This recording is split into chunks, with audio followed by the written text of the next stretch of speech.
Apa itu kritik? Perkataan kritik berasal dari perkataan Yunani kuno, iaitu kris, yang membawa makna hakim. Baiklah, apa itu mengkritik? Mengkritik merupakan usaha untuk menghakim, memutuskan nilai baik atau buruknya dalam sesebuah karya sastra. Analisis dalam konteks kritikan, sastra bersifat menghurai, membincang, membedah dan mendalami aspek penghayatan. Pengalaman-pengalaman aspirasi jelaskan dengan mengemukakan bukti, contoh, berserta hujah yang konkret dan bernas. Kritikan sastra juga menyebabkan proses penilaian. Berdasarkan penghayatan dan penghasisan, seseorang itu dapat memberikan pandangan, perbahasan dan keputusan sama ada karya itu bermutu atau sebaliknya. Sesebuah penilaian dilakukan hasil daripada pengamatan, pentafsiran, penganalisisan, pertimbangan serta penghakiman yang rasional, tepat, adil dan meyakinkan. Kenapa kami menulis cerpen ini? Hal ini dikatakan demikian kerana cerpen hipertensi merupakan karya yang sangat menarik untuk dijelaskan. Kerana banyak persoalan, fakta dan isu serta tokoh mengenai dunia sains dapat diungkapkan. Selain itu, ruang perjalanan karya ini tidak hanya mementingkan cerita semata-mata, tetapi idea itulah yang cuba dikembangkan oleh pengarang. Pada waktu yang sama, cerpen ini juga disusun mengikut kronologi dengan baik dan tersusun. Baiklah, saya akan membahaskan mengenai kritikan sanjungan dan kritikan teguran berdasarkan cerpen ini. Pertama, kritikan sanjungan. Kritikan sanjungan bermaksud penyataan rasa kagum dan senang terhadap orang lain. Kritikan ini memuji karya dan pengarangnya yang berupaya menghasilkan pemikiran bernas serta dapat menampilkan elemen karya yang menarik. Kritikan sanjungan ini muncul pada era zaman pasca Perang Kedua dan pra-asas 50. Ditujukan kepada pengarang kerana memiliki daya intelektual, ketajaman dan kejelasan fikiran. Kritikan sanjungan dan cerpen ini dapat dilihat apabila pengarang menghasilkan pemikiran bernas, menarik dan daya intelektual. Misalnya, pengarang menyelidikkan tokoh saintis Inggeris yang hebat dalam bidang sains yang carinya iaitu Isaac Newton. Berikut merupakan teks perenggan yang ditulis oleh pengarang. Dia menekuk wajahnya, wajah penuh gerus dan bengis. Sebiji buah mempelam jatuh terlepak di hadapannya. Gugur dengan tiba-tiba. Spontan, dia teringat akan Isaac Newton, saintis bahasa Inggeris itu. Dan teks kedua iaitu, jika aku lahir sezaman dengan Newton pada tahun 1642 ataupun beberapa dekad kemudian, aku pasti tidak berasa heran tentang sebab buah mempelam itu gugur dengan tiba-tiba.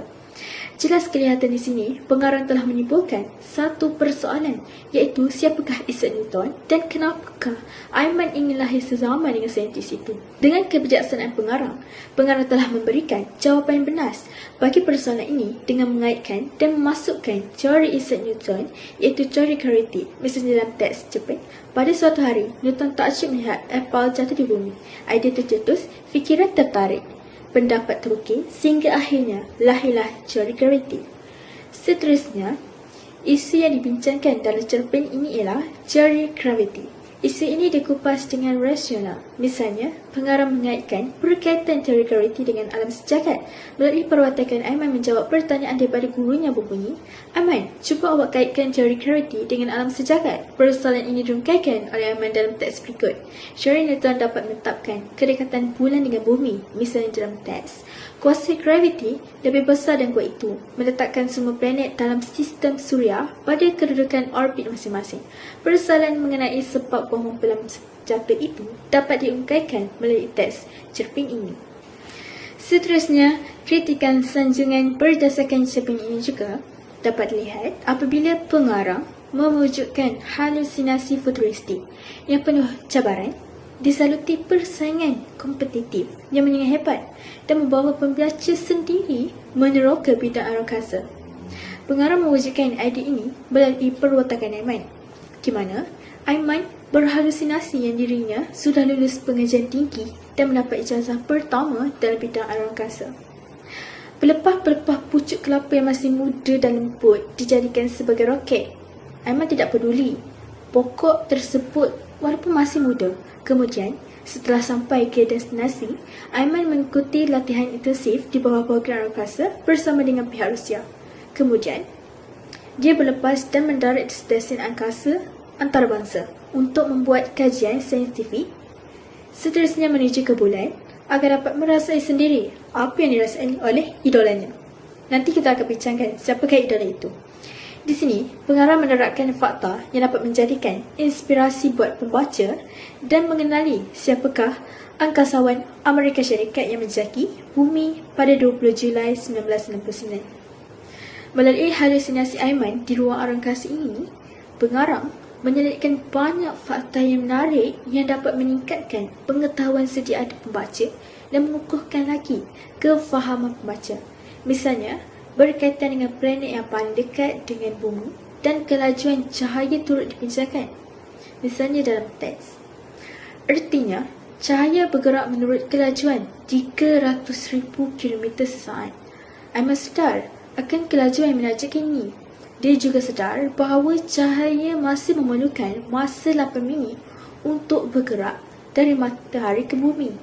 Selain itu, pengarang juga menyentuh perkara mengenai kuasa graviti di mana pengarang menggunakan watak Aiman, misalnya dalam teks. Betapa dia tidak terlompat-lompat, kuasa graviti di bulan lebih lemah daripada kuasa graviti di bumi.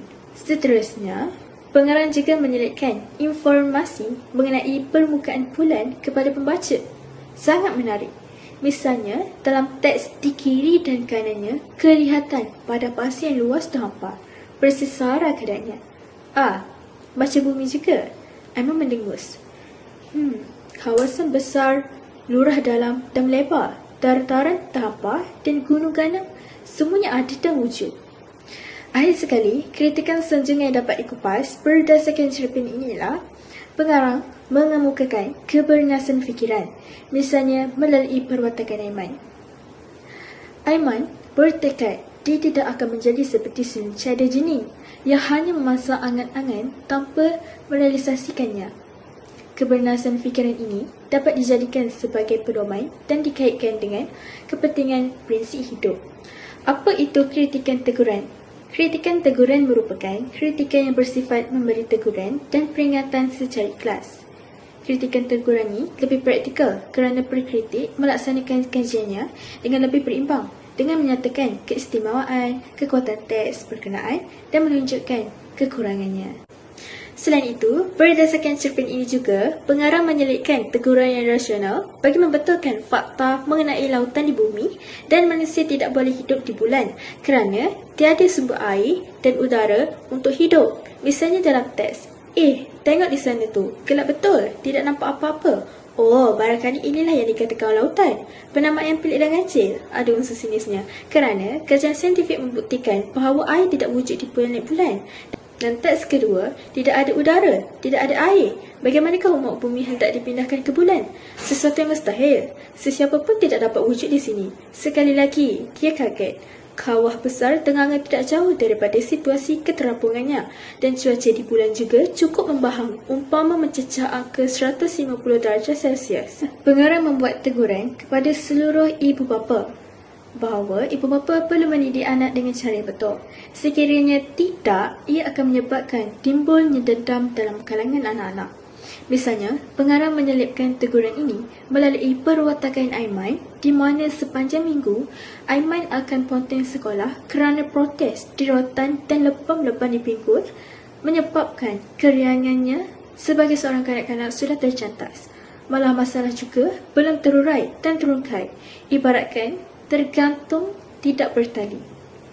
Jadi, pengarang menyelitkan teguran buat ibu bapa secara rasional dan tidak bermasih dalam mendidik anak-anak. Misalnya, melalui perwatakan Aiman dalam teks. Kepada Aiman, layanan seperti itu tidak wajar dilakukan terhadap dirinya. Tamparan selalu singgah di pipiku. Sudah-sudahnya, aku menjadi kakak. Di manakah harmonisnya? Di manakah humanismenya? Mengapakah tidak dimanfaatkan sahaja teknologi tingkah laku? Akhir sekali ialah pengarang menyelitkan teguran berdasarkan suara gaib yang mengajaknya agar lebih mendekatkan diri kepada ilahi. Dan jangan kau binasakan habitat semula jadi di planet bumi. Misalnya, pengarang mengatakan bahawa seseorang itu tidak boleh sesuka hati merosakkan habitat semula jadi. Misalnya, dalam cerpen ini, Aiman tidak peduli dan tetap berpaut pada pohon nyor dara yang masih muda. Berdasarkan teguran ini juga, pengarang dengan kebijaksanaannya telah menyelipkan tokoh yang dapat menyedarkan orang ramai dan ibu bapa, iaitu Paul Broca. Siapakah Paul Broca ini? Paul Broca ialah pakar anatomi dan pakar antropologi yang berbahasa Inggeris. Aiman mencedai penemuannya pada tahun 1861, iaitu fungsi otak manusia bergantung pada bahagian membina otak itu sendiri. Dengan itu, ibu bapa perlulah mengambil iktibar daripada tokoh ini bahawa pengaruh emosi ibu bapa mempengaruhi fungsi otak anak. Disebabkan itulah, anak-anak banyak memberontak jika tidak diuruskan dengan betul. Selain itu, teguran pemeriksaan kakak. Berdasarkan tokoh ini, misalnya Broca memeriksa pesakit kakak melalui pendekatan rawatan khusus dan terapi. Namun, perkara yang jujur ini ialah layanan mesra lebih penting berpaksikan pendekatan humanis melalui teknologi perakuan dan sasiah rupa diri. Penemuan ini dapat menyedarkan ibu bapa yang tidak mengenali tokoh ini. Dan kajian ini juga dapat menyelesaikan konflik yang boleh dikatakan tergantung tidak bertali.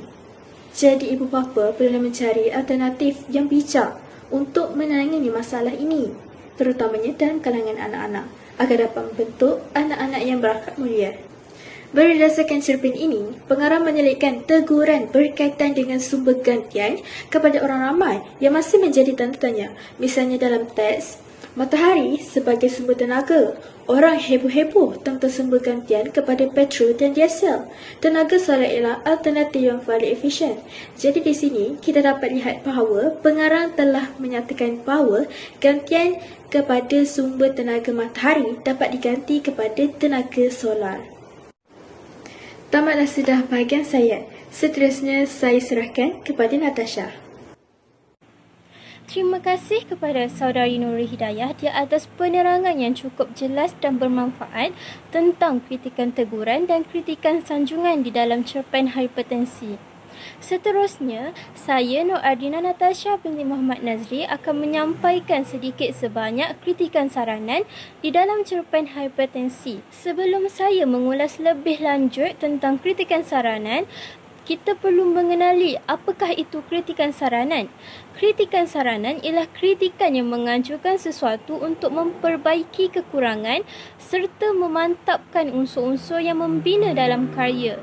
Kritikan saranan ini bersifat memberi alternatif ataupun penambahbaikan untuk membaiki kekurangan yang terdapat dalam karya yang dikaji. Kritikan saranan ini bertujuan mengalihkan nilai positif kepada pembaca. Mari kita mengenali lebih lanjut apakah contoh kritikan saranan yang terdapat dalam cerpen hipertensi ini. Sebelum saya mengulas lebih lanjut tentang kritikan saranan dalam cerpen hipertensi ini, cerpen ini mengisahkan tentang seorang pelajar yang berstatus biasa iaitu Aiman yang amat bercita-cita untuk menjadi seorang angkasawan. Aiman sangat pandai dalam mata pelajaran sains dan matematik dan dapat menghuraikan satu persatu topik yang diterangkan oleh gurunya. Walaupun begitu, Aiman sangat berlagak dengan rakan-rakan di sekelilingnya kerana menganggap dia terlalu bijak sehingga tidak perlu pergi ke sekolah untuk menimba ilmu. Contoh kritikan saranan yang dapat dianalisis oleh saya dalam cerpen hipertensi ini dapat dianalisis berdasarkan dialog yang disampaikan oleh Aiman ataupun nama penuhnya Aiman Akil, iaitu, "Hei, kan Akil ni budak genius, budak cerdik dan pintar. Akil dah dapat cipta formula sendiri. Biarpun Akil ini berusia 8 tahun, Akil dah belajar tahun 2 di tahap 1. Akil mampu menyelesaikan masalah matematik tingkatan 5. Seterusnya, Akil ataupun nama penuhnya Aiman Akil juga mengujarkan dialog, "Apalah kau ni Cikyong, masalah mudah tu pun tak dapat nak buat." Aiman ini juga membayangkan dirinya sudah lulus pengajian tinggi dan dapat ijazah pertama dalam bidang aero angkasa. Jadi, kritikan sarana yang saya dapat sampaikan berdasarkan 3 dialog ini ialah sikap berlagak seharusnya tidak disemat dalam diri mana-mana individu kerana sifat ini akan mendatangkan kemudaratan kepada diri sendiri baik cepat maupun lambat. Sifat sombong yang terlahir daripada sikap berlagak yang ada pada diri seseorang individu menyebabkan dia dijauhi oleh rakan-rakan sekeliling kerana fitrah manusia tidak menyukai mana-mana orang yang bersifat sifat sombong.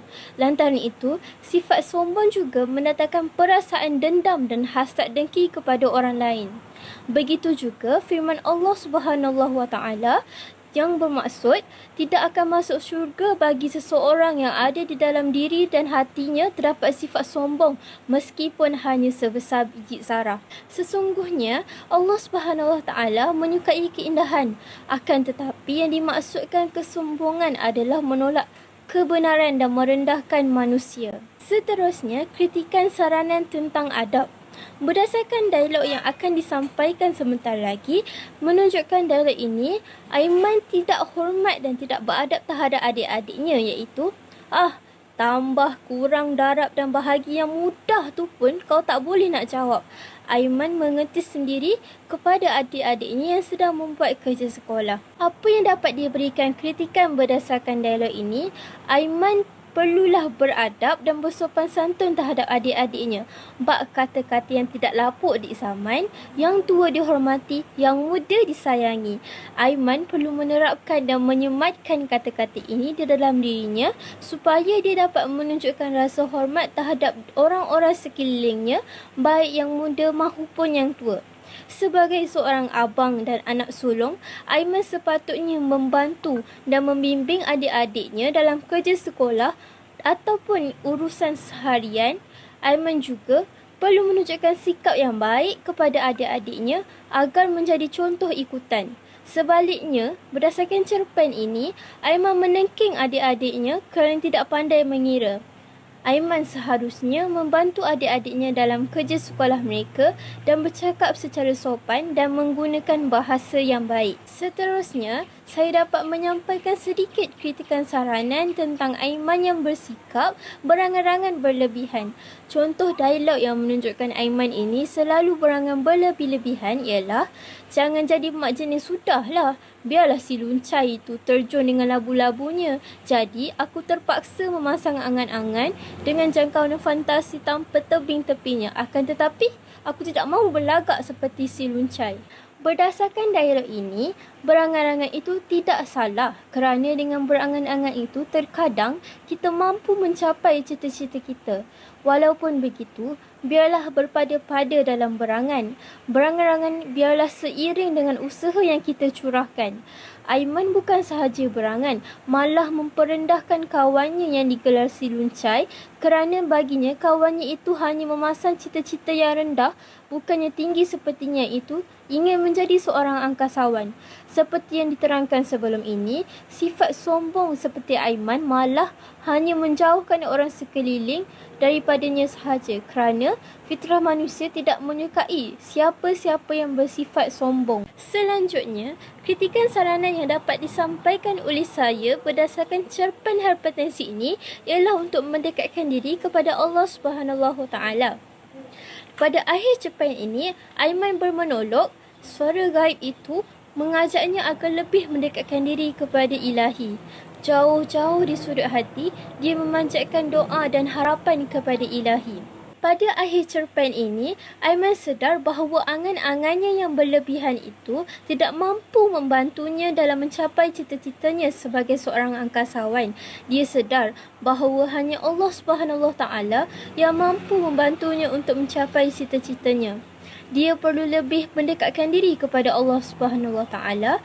Oleh itu, pendekatan dirinya kepada Allah Subhanahu Taala ini bukan sahaja dapat membantu dirinya untuk mencapai cita-citanya sebagai seorang usahawan, malah menghapuskan sedikit demi sedikit tingkah lakunya yang negatif, yang tidak hormat kepada orang lain dan bersifat sombong. Tidak terlambat untuk Aiman meminta ampun terhadap kekhilafannya kerana Allah Subhanahu Taala berfirman dalam surah Al-A'raf ayat 153 yang bermaksud, dan orang-orang yang melakukan kejahatan kemudian mereka bertaubat sesudah itu dan beriman, maka sesungguhnya Tuhanmu sesudah itu Maha Pengampun lagi Maha Mengasihani.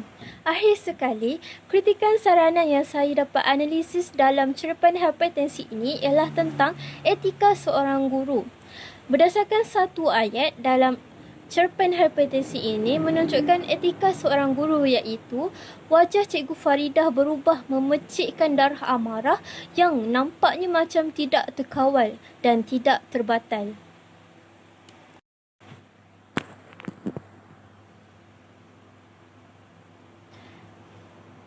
Sebagai seorang bakal guru, kritikan yang saya dapat sarankan kepada Cikgu Faridah ini ialah sentiasa mengawal perasaan apabila ingin memarahi para pelajar. Memang tidak dapat disangkal bahawa tingkah laku para pelajar terkadang membuatkan kita beremosi. Namun, sebagai seorang guru, kita perlu mendidik mereka dengan ikhlas sekiranya tingkah laku mereka salah. Ada satu perkara yang perlu ada dalam diri setiap seorang guru, iaitu empati. Kalau kita mahu marah pelajar, marah kerana perlu marah dan bukannya marah kerana kita sedang marah. Kita bekerja untuk mereka. Oleh itu, kita yang bertanggungjawab untuk perbaiki keadaan yang mereka cetuskan. Seterusnya, saya akan teruskan lagi dengan kritikan penganalisisan. Kritikan penganalisisan adalah sebuah kritikan sastra yang bersifat penyelidikan bagi mengetahui keadaan yang sebenarnya, iaitu daripada aspek kedudukan, prestasi ataupun pencapaian sesebuah karya sastra tersebut, termasuklah cerita pendek cerpen. Pengkritik akan melaksanakan penelitian yang terperinci dengan cara menghurai dan menganalisis sesebuah hasil karya tersebut. Dalam penganalisisan, pengkritik akan membuat huraian secara terperinci berkenaan bahasa, permulaan dan pengakhiran cerita, motif, watak, pemikiran, nilai, aliran dan ideologi dalam sesebuah karya yang berkaitan. Kritikan penganalisisan ini bertujuan untuk mengesan kecenderungan pengarang sama ada menulis sesebuah karya berbentuk konvensional ataupun eksperimental. Pengkritik akan menggunakan ilmu dan teori tertentu bagi mencapai tujuan penganalisisan tersebut. Seperti yang telah dijelaskan oleh rakan saya sebentar tadi, analisis kajian ini akan membincangkan berkenaan cerpen hipertensi. Prinsip pertama yang terkandung dalam cerpen ini adalah ketuhan yang bersifat kamal dan berasaskan tauhid. Secara tegasnya, teori tauhid adalah asas kehidupan beragama. Dalam cerpen hipertensi ini jelas terselah persoalan berkenaan dengan tauhid. Perkara ini dapat dilihat melalui sebuah perenggan seperti yang saya paparkan di dalam slide, iaitu betapa tak bangganya. Aiman bermaksud insan yang beriman. Aduh, terukir senyuman lebar menabiri wajahnya. Akil pula bermakna yang berakal. Insan dianugerahi akal untuk berfikir secara rasional dan matang, berbeza daripada haiwan. Kebanggaannya kian menguntung dan terkelopak kembang mawar mewangi menyentuh deria penghidupan. Menerusi perenggan ini, kita dapat lihat berkenaan dengan persoalan tauhid tentang keyakinan manusia dalam menentukan hala tuju kehidupannya melalui nama yang diberikan. Mereka percaya dan yakin bahawa nama yang diberi akan membentuk diri seseorang individu. Maka disebabkan itulah, ibu bapa yang baru menerima cahaya mata akan menamakan anak mereka dengan nama-nama yang membawa maksud yang baik. Nama yang diberikan akan menjadi gelaran bagi seseorang dan sentiasa diucapkan oleh orang di sekeliling, dan perkara tersebut akan menjadi doa kepada seseorang individu. Maka terbentuklah diri seseorang individu tersebut berdasarkan maksud nama yang diberikan. Prinsip kedua yang terkandung dalam cerpen hipertensi ini ialah prinsip Rasul sebagai Al-Insan Al-Kamil. Istilah insan kamil adalah istilah yang menggambarkan kesempurnaan yang dimiliki oleh Nabi Muhammad SAW. Walaupun istilah ini tidak wujud sejak zaman baginda, namun konsep itu sebenarnya telah diperjelaskan di dalam Al-Quran dan hadis. Dalam falsafah Islam, digabungkan ketiga-tiga konsep ideal keinsanan, iaitu insan kamil, insan khalifah dan insan rabbani. Sebagai contoh, sifat Rasulullah SAW iaitu hanya doa dan harapan dipohon kepada Allah SWT wujud dalam watak Aiman Akil dalam cerpen hipertensi melalui beberapa ayat. Sayup-sayup kedengaran muzik beralun, lembut dan penuh makna, semacam mengubati kelukaan hatinya ketika menjenguk ke lereng ceruang bukit di hadapannya. Jauh di sudut hati, dia memanjatkan doa dan harapan ke hadrat ilahi. Rasulullah SAW merupakan seorang insan yang sangat hebat, manakala kita sebagai manusia hanyalah seorang insan yang biasa.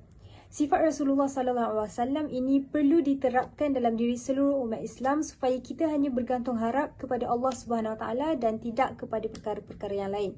Tidak heranlah sekiranya Aiman memanjatkan doa dan harapan kehadrat ilahi. Hal ini kerana perkara ini telah diterapkan oleh Rasulullah SAW sejak dari dahulu lagi dan perlu dikekalkan hingga ke akhirnya. Seterusnya, mari kita beralih kepada kritikan pendekatan. Pendekatan merupakan satu usaha bagi mencapai pengertian terhadap sesuatu penelitian. Kritikan pendekatan terbahagi kepada dua, iaitu pendekatan intrinsik dan pendekatan ekstrinsik. Pendekatan intrinsik ialah pendekatan karya sastra dengan cara menerapkan teori dan kaedah sastra berpandukan karya sastra. Unsur dalaman yang dikritik termasuklah plot, watak dan perwatakan, latar belakang, sudut pandangan dan juga gaya bahasa. Pendekatan ekstrinsik pula merupakan pendekatan karya sastra melalui memanfaatkan ilmu bantu bukan sastra seperti sejarah, agama, psikologi, politik dan juga sosiologi. Pendekatan yang digunakan dalam kritikan ini termasuklah pendekatan moral, pendekatan psikologi, pendekatan sosiologi dan lain-lain. Pendekatan moral terbahagi kepada dua, iaitu moral yang baik dan moral yang buruk. Moral baik ialah sebarang sikap atau tingkah laku terpuji yang merupakan tanda keimanan seseorang. Manakala moral buruk pula ialah segala sikap atau tingkah laku tercela yang dapat merosakkan iman seseorang serta menjatuhkan martabat seorang manusia. Moral yang buruk dapat kita lihat melalui perwatakan Aiman Akil, iaitu dulu-dulu ketika di sekolah rendah, Aiman selalu pontan sekolah, bosan dan jelak tingkahnya kepada babah dan ibu. Terdapat dua moral buruk yang diterapkan di sini, iaitu yang pertamanya, Aiman selalu pontan sekolah dan yang keduanya ialah tingkahnya yang kurang sopan terhadap orang tuanya, iaitu babah dan ibu. Pontan sekolah ni merupakan satu kegiatan yang tidak wajar diterapkan dan wujud dalam kehidupan seseorang pelajar di sekolah. Perkara ini akan memberikan kesan negatif kepada individu, masyarakat serta negara. Kesannya, martabat seseorang manusia itu akan jatuh akibat daripada tingkah lakunya yang buruk itu. Tingkah yang kurang sopan terhadap orang tua juga tidak boleh sesekali diamalkan dalam kehidupan seseorang.